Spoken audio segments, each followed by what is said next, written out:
चिंता। मोदी दुनिया का एकमात्र ऐसा प्रधानमंत्री है जिसकी जो स्कीम जिस क्षेत्र है उन्हें का को नहीं समझ मानती।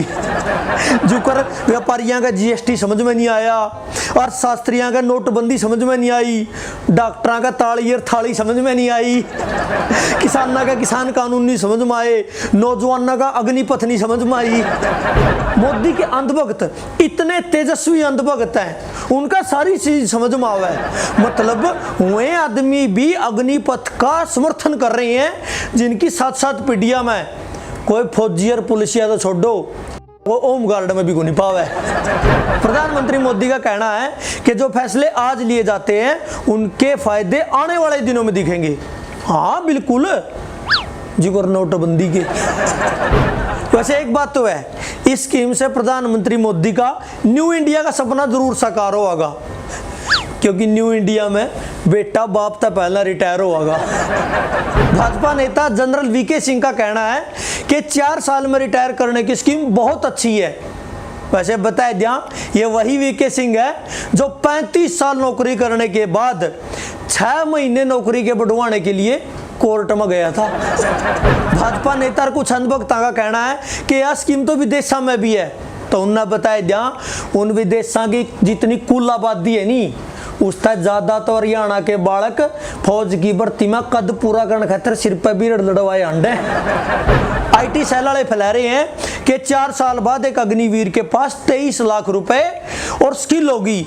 उन अनपढ़ा ने कोई बताया दो कि आज का टाइम में 23 साल का एक फौजी का दौर है, अग्निवीर से ज्यादा स्किल, ज्यादा सैलरी, भत्ते, पेंशन और परमानेंट नौकरी हो है। और सबसे बड़ी बात, ब्याह खातर एक बढ़िया रिश्ता हुआ है। एक बीजेपी नेता का कहना है कि सेना में अग्निवीरों को ड्राइवर्स, इलेक्ट्रिशियन, धोबी, नाई, मैकेनिकल, इन सबकी ट्रेनिंग दी जाएगी।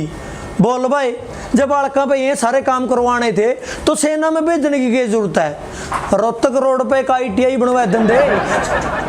कुछ नौजवानों का कहना है कि स्कीम तो जिसी है सबना पता है, लेकिन नाम तो फिल्मी टेक रखा है पूरा, अग्निपथ। नई स्कीम का नाम तो ऐसा होना था, दीन दयाल उपाध्याय टेम्परेरी फौजी भर्ती योजना। जो ये युवा सरकारी संपत्ति ने नुकसान पहुंचावा है, उनका प्रधानमंत्री नरेंद्र मोदी जी ने एक रिक्वेस्ट करी है, भाई न्यू ना फूको, बेचने में दिक्कत हो है।